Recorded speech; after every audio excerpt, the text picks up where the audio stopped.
What's up, everybody? So I want to go over some comments that former Packer wide receiver, former Aaron Rodgers teammate James Jones had to say yesterday on his thoughts about this entire Aaron Rodgers situation. I want to read here what he had to say. I put it out in my newsletter earlier today.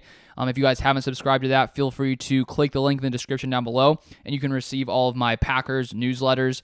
And if you want to go deep into depth reading that newsletter, you can click on it down below. But here's what James Jones had to say. He said this: if they don't get Aaron Rodgers, talking about the Jets, you are talking about another miserable season for Jets fans, because you're going to have to watch Zach Wilson go out there, and it'll probably be a carousel 5, 6, 7 quarterbacks. He says you have a really good young defense, really good young players around the quarterback on the offensive side of the ball.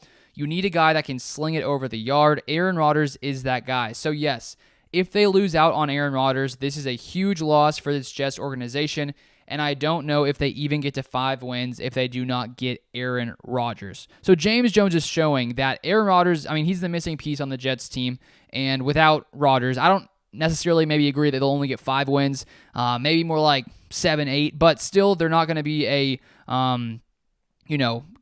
playoff team that can go deep into the playoffs if they don't get Aaron Rodgers, because their quarterback situation is pretty bleak, as James Jones mentioned, which is why I still think the Jets will end up giving the Packers what they want. Unless the Packers need to go to another team, say like the 49ers. But then James Jones finishes it off here and says, and that's why I said I truly believe something will happen before the draft, because they know that. They know that they have to get something done. They know they're a quarterback away from competing. They know that they need to make something happen.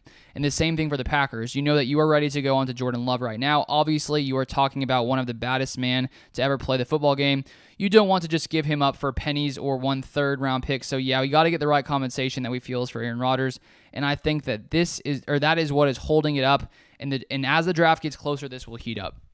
So now we are only 7 days away from the NFL draft, and I do hope this gets done by that time. I hope the Packers get at least 2 second-round picks, because let's say the Jets are willing to come in and they end up trading away 2 of their second-round picks.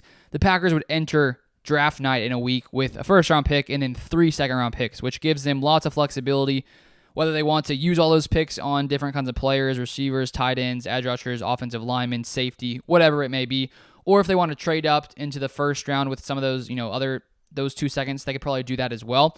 And it's going to be interesting to watch this next week to see, because I bet you some things are going to start coming out. We'll see whether a trade actually gets done. I hope it happens, sort of for all of our sake, that we can, I'm sort of ready for the trade to happen, to get the compensation, and then move forward sort of discussing the future, because right now we're still just sort of waiting here with Rodgers still on the roster, even though he is probably not going to play, or not going to play for the Packers in 2023.